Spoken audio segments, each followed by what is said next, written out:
It is begun.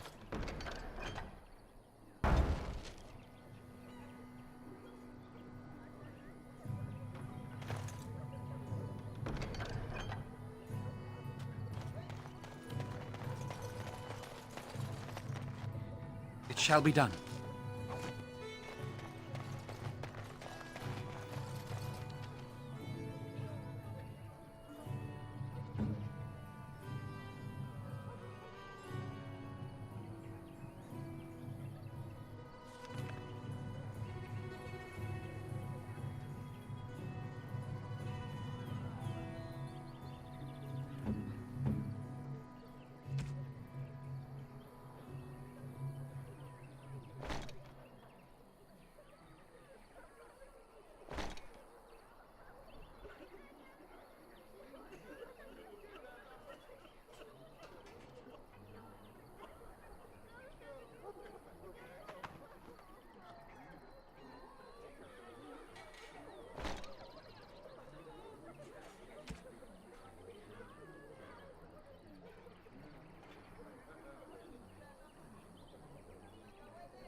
Away with you! Oh! It is begun.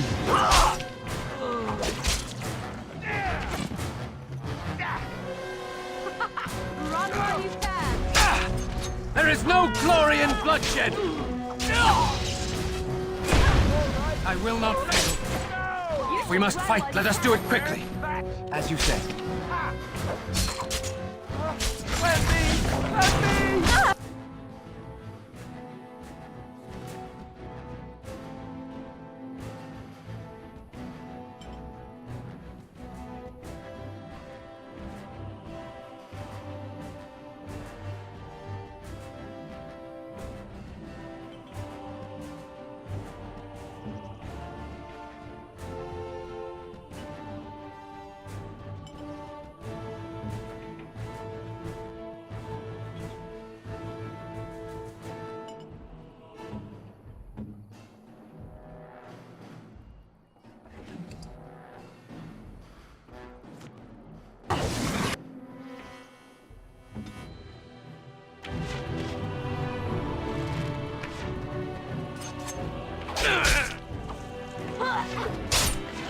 Don't give them the advantage! Blast! Victorious! It's your time to die!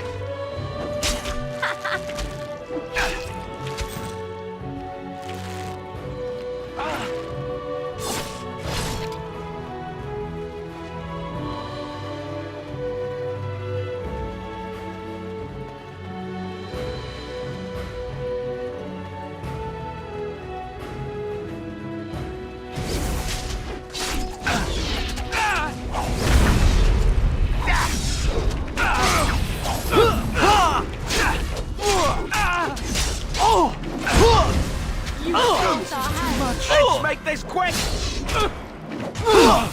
Another Shall be battle, done. I see. Alright, battle it is then. That's it! Hey, back! I shall do it. You will learn to fear me. Attack! As you Let's say. have at it! We are victorious again.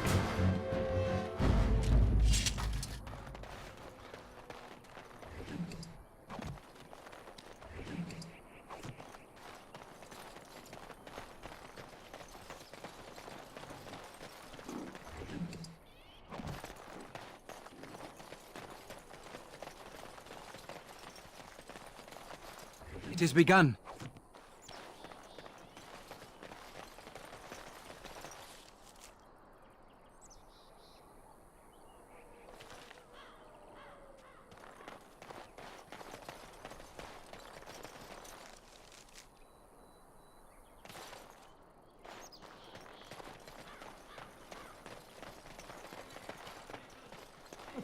Someone help us! Careful! Must maintain. By the Maker! Too easy. Die already! Leave. Another battle. I'll try to be merciful. Wipe them out. Oh, this should be good.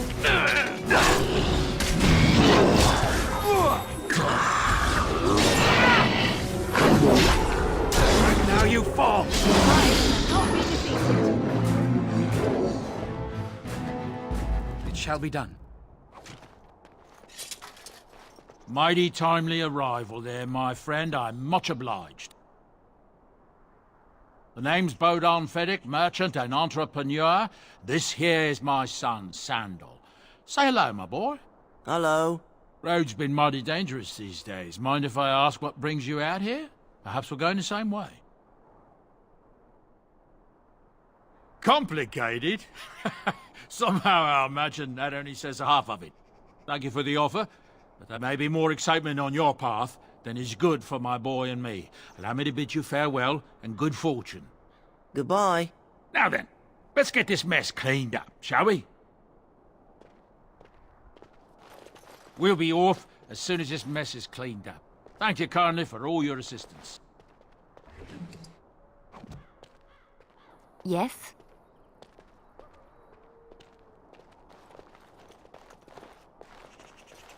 It is begun.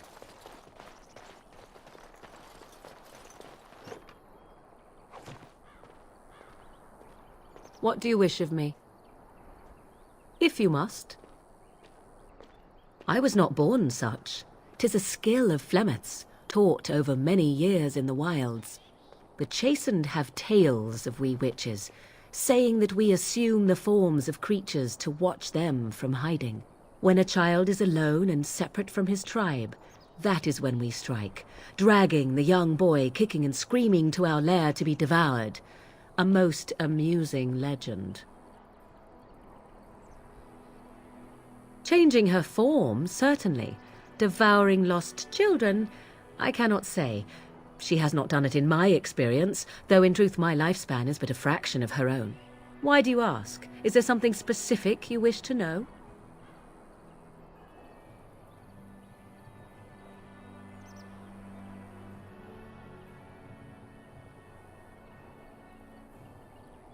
Anyone with sufficient will, but the act of transformation is a magical one. 'Tis a spell and thus requires a mage's talents. If you had a notion to learn such a skill for yourself, sadly, you must remain disappointed. The form of an animal is different from my own. One may study the creature, learn to move as it does, think as it does. In time, this allows one to become as it is. I gain nothing by studying another human. I already am the same as they are. I learn nothing. So the answer is no, my human form is the only one I possess. There were nights when the wilds called to me, 'tis true. You look upon the world around you and you think you know it well. I have smelled it as a wolf, listened as a cat, prowled shadows that you never dreamed existed. But my life is as a human. I am under no illusions to the contrary. They do not shy away from me. To their senses, I believe I seem like any other of their species. As to what they think, I truly cannot say. Just as I am still human, no matter my form, they are still animals. Thus they cannot speak, even were I to ask. No, 'tis not unheard of in the remote corners of the world. There are traditions of magic outside of the circle of magi, despite what those mages would have you believe. Some of these traditions are old, indeed, passed down as carefully guarded lore from one generation to the next. The zealots of the Chantry would uproot all such practitioners if they could, but as luck have it, some still exist. My mother is such a one. Not all apostates use the forbidden blood arts. Maleficarum do, but to condemn all who do not fall under the circle's thrall for the sake of what might be is a dangerous path to walk. There are those who look on the word apostate as meaning freedom. Indeed. Have you an opinion on my abilities, then? Am I an unnatural abomination to be put to the torch?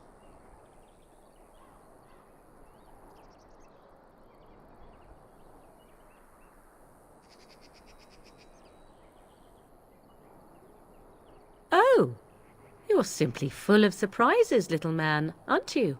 But enough of such talk. Let us proceed, lest the dust gather on us.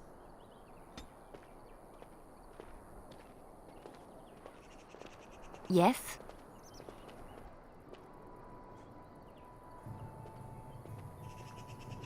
Well, here I am.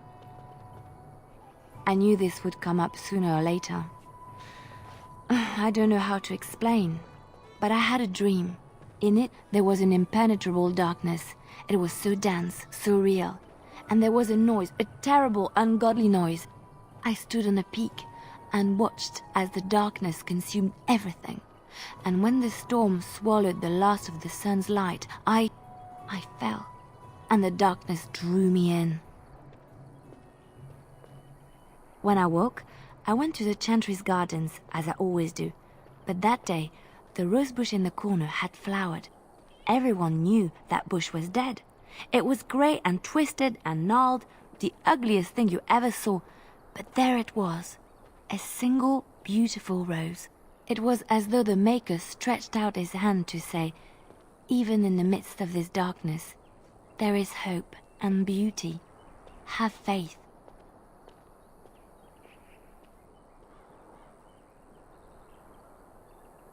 In my dream, I fell, or maybe I jumped.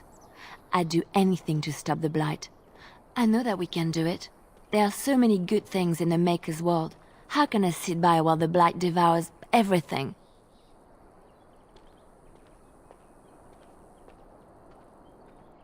That is why you're a Grey Warden.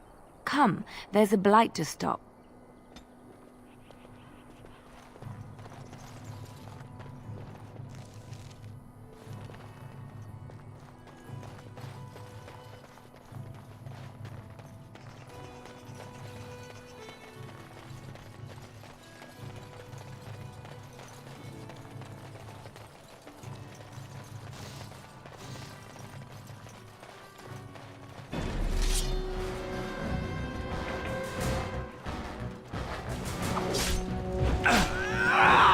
I shall do it.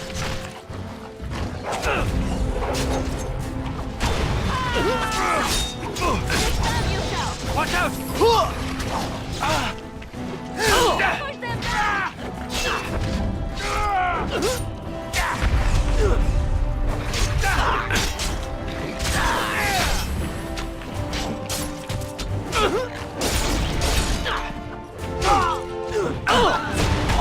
Don't be a fool!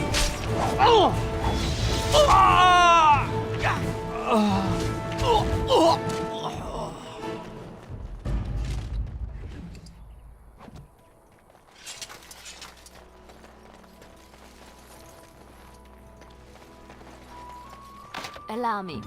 I could do that for you.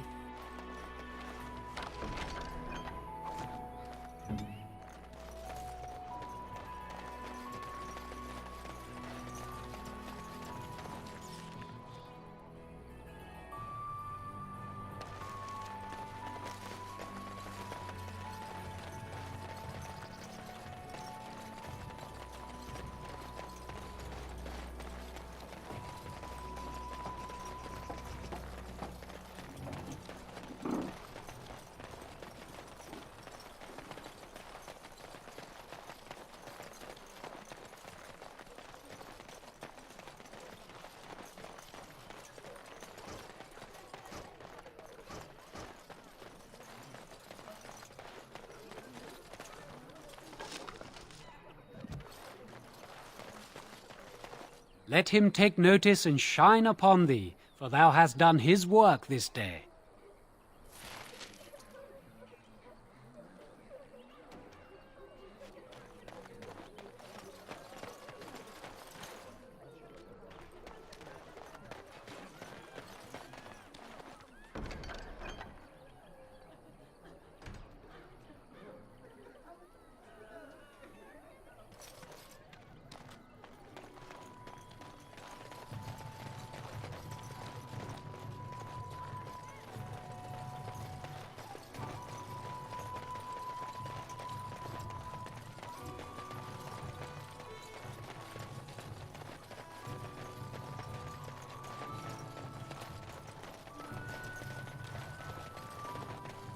We done heard what was said.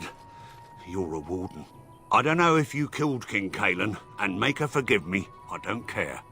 But that bounty on your head could feed a lot of hungry bellies. Attack! We must not exhaust our supplies. No!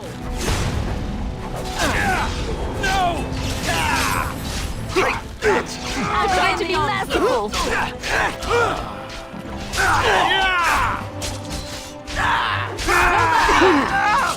Oh, you go!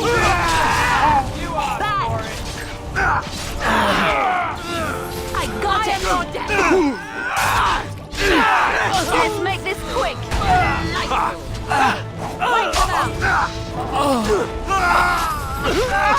Could someone please stop the bleeding? Could someone please stop the bleeding? I shall do it. As you say. It shall be done.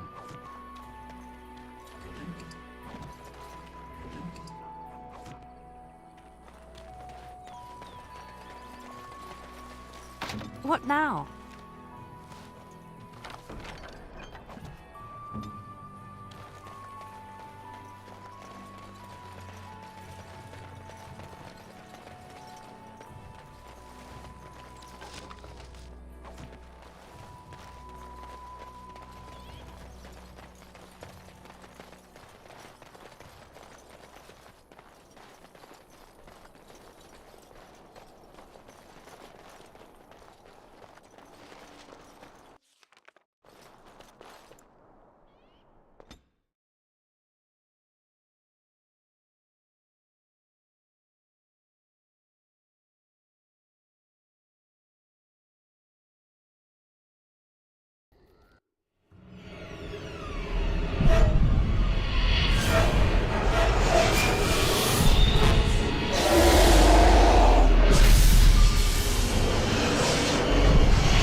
Bad dreams, huh?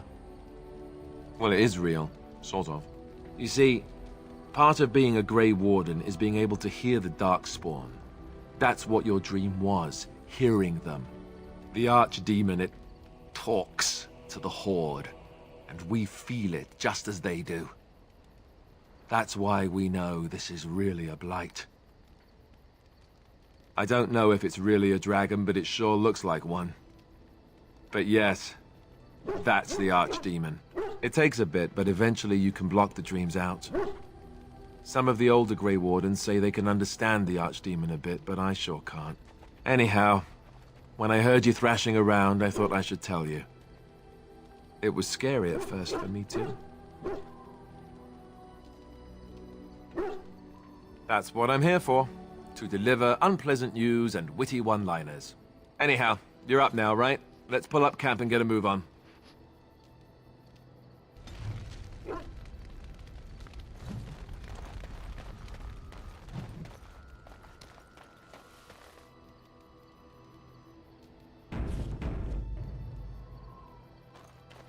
You're a hard man to find. Where are my manners? The name is Levy. Levy Dryden.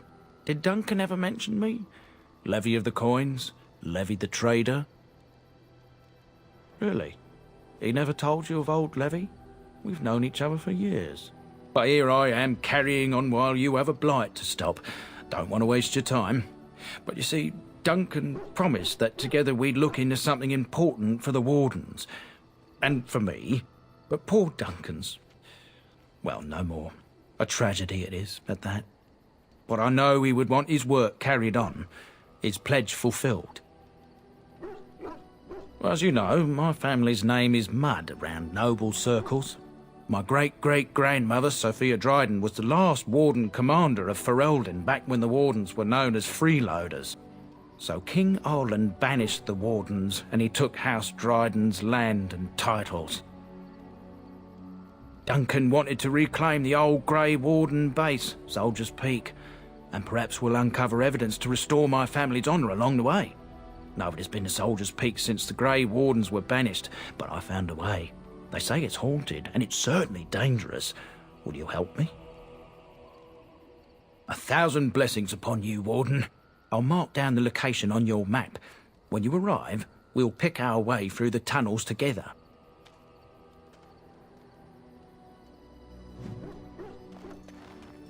Ah, it's good to see you, my timely rescuer. Bodon Fennick, at your service, once again. I saw your camp and remembered the kind offer that you made the last time we met. And is there anywhere safer for a poor merchant and his son to sleep? I think not. I'm perfectly willing to offer you a fine discount for the inconvenience of our presence. How does that sound? Good? Yes?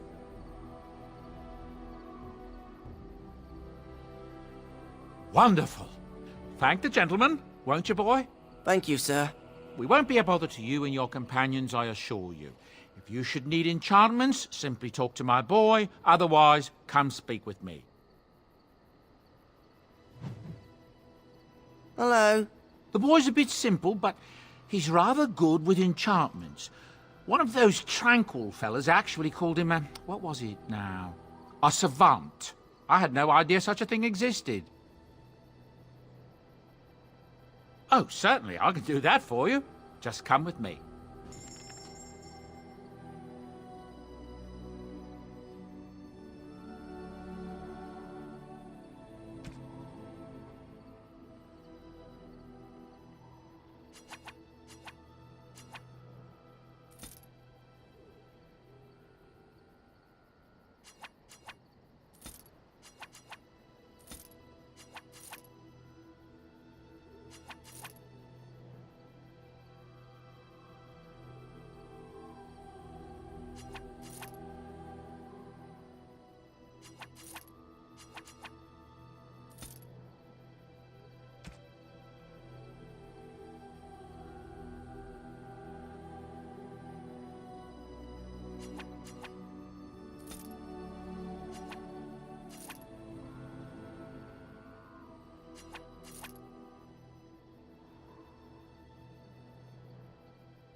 Why are we stopping? There are Darkspawn to be fought. Is this delay needful? You are concerned. No need. I am fit enough to fight. No. People are not simple. They cannot be summarized for easy reference in the manner of, the elves are a lithe, pointy-eared people who excel at poverty. I am. I have always fought in war, human. My people have been at war since the moment we set foot in the Northern Islands. It is not the native humans we fight. The enemy is everywhere. The jungle itself, vipers, hunting cats, even some of the flowers can kill the unwary. And always there is the Imperium and the Tal-Vashoth. Because they fight us, of course. The Tevinter want nothing more than our absence.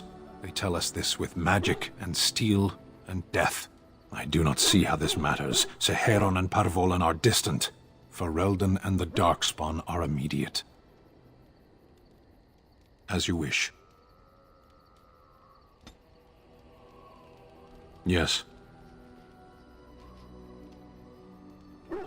Sitting, as you observed. It's what you asked. I did. Parshera. Was there anything else? I am hardly surprised. To answer a question. The Arishok asked what is the Blight. By his curiosity, I am now here.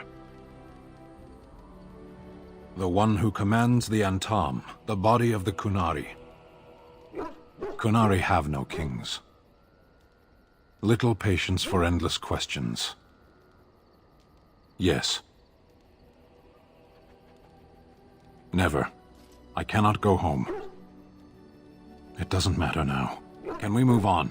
We keep the Darkspawn waiting. As you wish.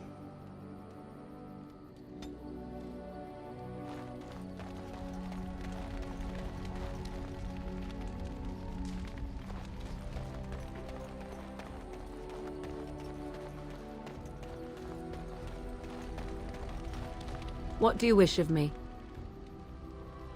If you must. I cannot teach you, no, but any other mages that cared to learn, yes, I could do that. Send whoever you wish my way, and I shall teach them what I can in the camp, provided they possess the will to even make the attempt. What do you wish of me?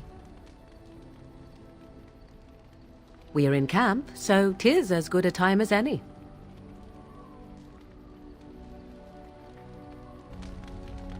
What do you wish of me? If you must.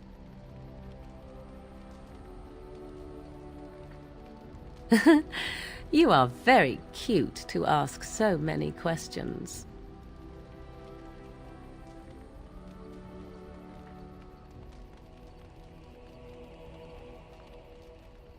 And I am glad you are so glad.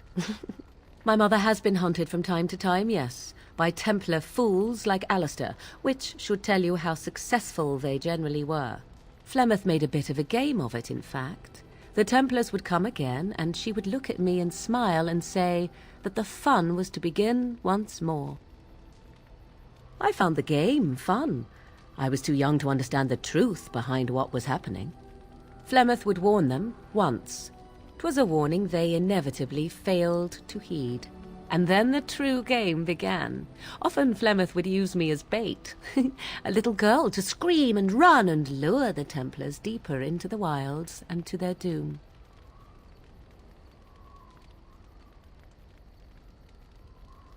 Twas a game, and I a young girl.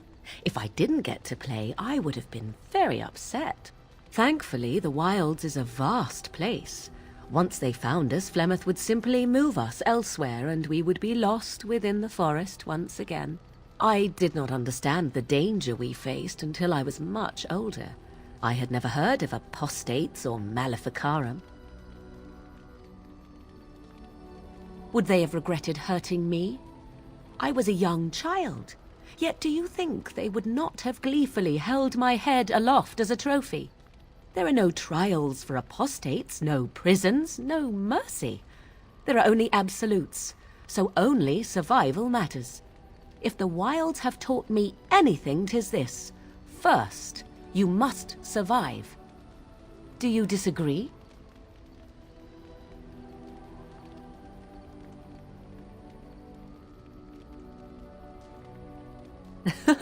An enlightened view, or at least an agreeable one.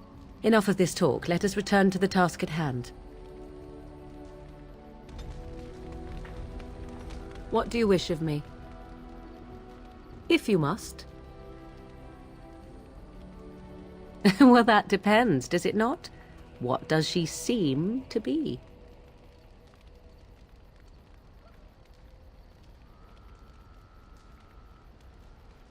You mean, is she truly the Flemeth of legend and story? Tell me, how much do you know of the tale? The one that the chastened still tell of my mother, to frighten them into obedience.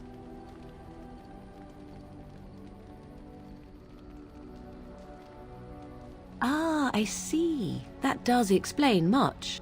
I can relay what Flemeth once told me herself, and you can decide whether or not 'tis the truth, if you desire. As the tale is sung by the bards, there was a time when Flemeth was young and beautiful, a fair lass in a land of barbarian men, the desire of any who saw her. Many centuries before this land was even named Ferelden. The tales say that Flemeth fell in love with Osen the bard, and fled the castle of her husband, the dread Lord Conabar, and that he swore vengeance for her infidelity. In truth, my mother claims that 'twas Osen who was her husband, and Conabar the jealous lord who looked on from afar. Lord Conabar approached young Osen and offered him wealth and power in exchange for his lovely wife, and Osen agreed. The life of a bard is a poor one, and love fades in the wake of hunger. 'Twas Flemeth who suggested the arrangement.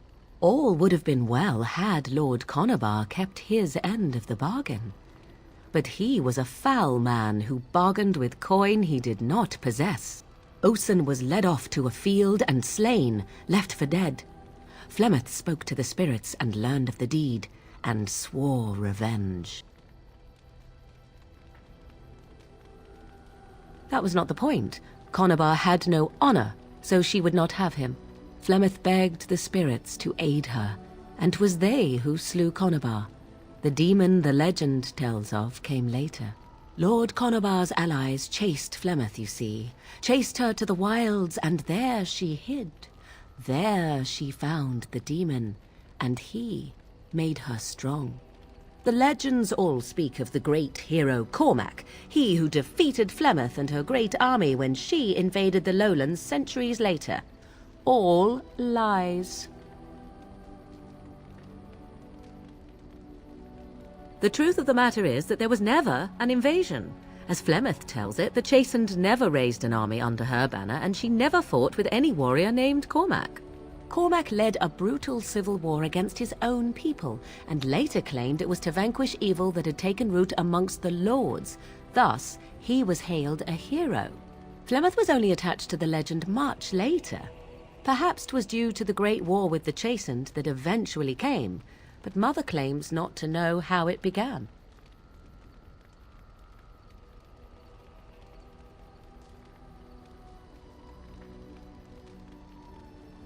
You ask if I have sisters. I have asked of this myself. The stories tell of many witches of the wilds after all, not just the one, and these tales existed long before I did. Flemeth refuses to speak of other daughters, if they existed, so should I believe I am her first? I doubt that too.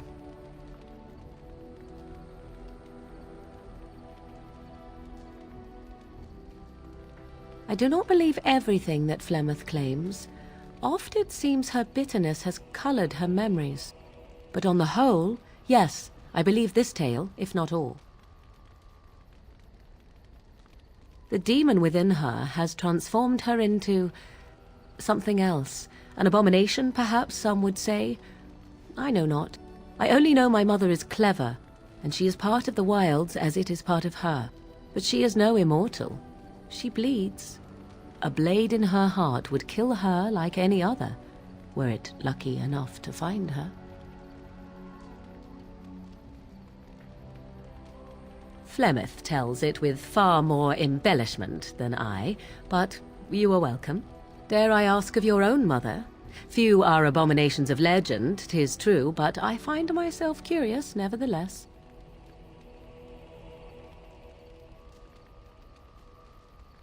Ah, then you have my sympathies for what it is worth.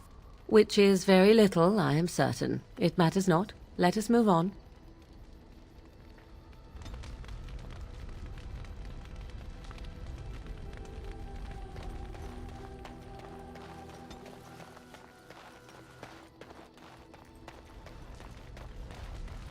Yes? Well, here I am. Quiet. It was a life suited for contemplation. In the cloister, away from the fuss and the flurry of the cities, I found peace. And in that stillness, I could hear the Maker. But it was not perfect. Some of my chantry fellows were condescending. That is the nature of religious folk, I suppose. When I talked about my beliefs, that the Maker reveals himself in the beauty of his world, they treated me with disdain. They want to believe that he's gone, so that when he turns his gaze on them, it means they are special, chosen. He cannot possibly have love for all, the sick and the weary, the beggars and the fools.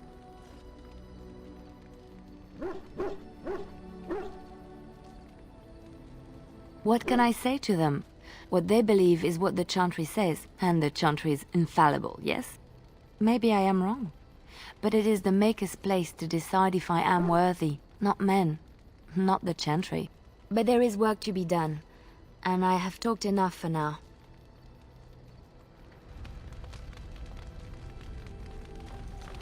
What do you need? Ask away. Same way you did. You drink some blood, you choke on it, and pass out. You haven't forgotten already, have you? I do my best. What can I say? Let's see, I was in the Chantry before. I trained for many years to become a Templar, in fact. That's where I learned most of my skills. You're telling me I was banished to the kitchens to scour the pots more times than I can count. And that's a lot. I can count pretty high. The Grand Cleric didn't want to let me go. Duncan was forced to conscript me, actually, and was she ever furious when he did. I thought she was going to have us both arrested. I was lucky. I wondered that myself. It's not as if she valued me highly. I think she just didn't want to give anything to the Grey Wardens, is all. The Chantry didn't lose much. And I think I can do more fighting the Blight anyhow, rather than sitting in a temple somewhere. I'll always be thankful to Duncan for recruiting me. If it hadn't been for him, you know, I wouldn't have.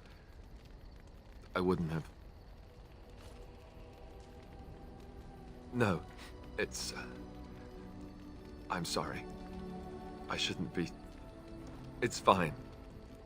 He died a hero. They all did. Come on, let's go. I think I'm done talking.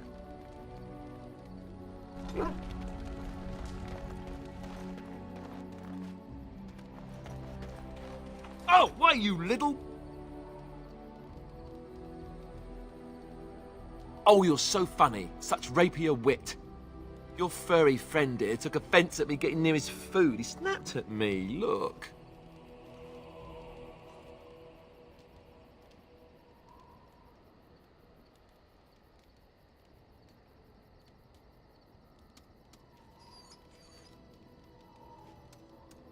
Sometimes I forget that he's a war dog.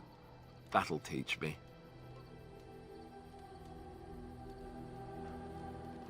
I once heard a really old legend about how the Hound warriors in the days of the old tribes would feed their Mabari the flesh of the vanquished.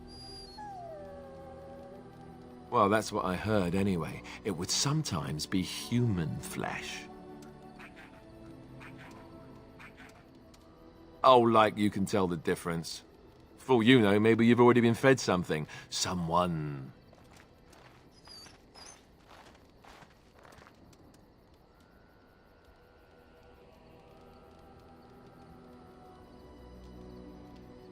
Hey!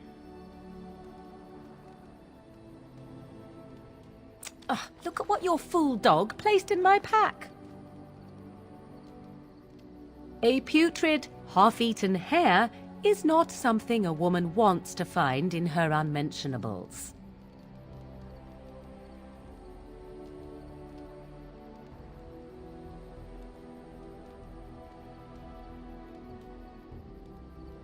The dirty mongrel can have this back. There. And tell him not to do it again.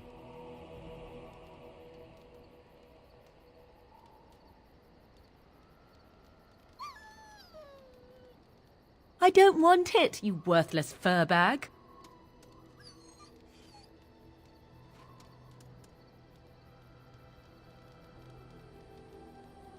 Oh, he's just trying to be manipulative, I can tell. I do it too.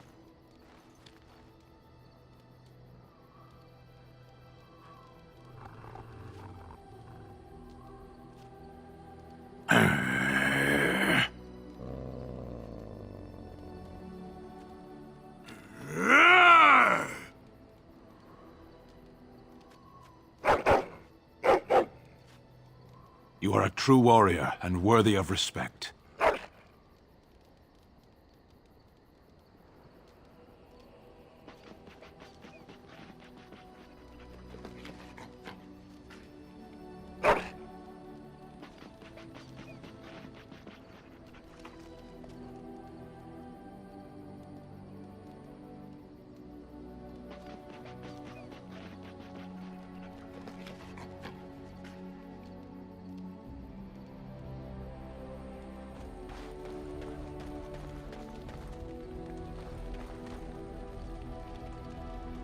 Yes. I am hardly surprised. Very well. Speak, then. Then I suggest we move on. As you wish.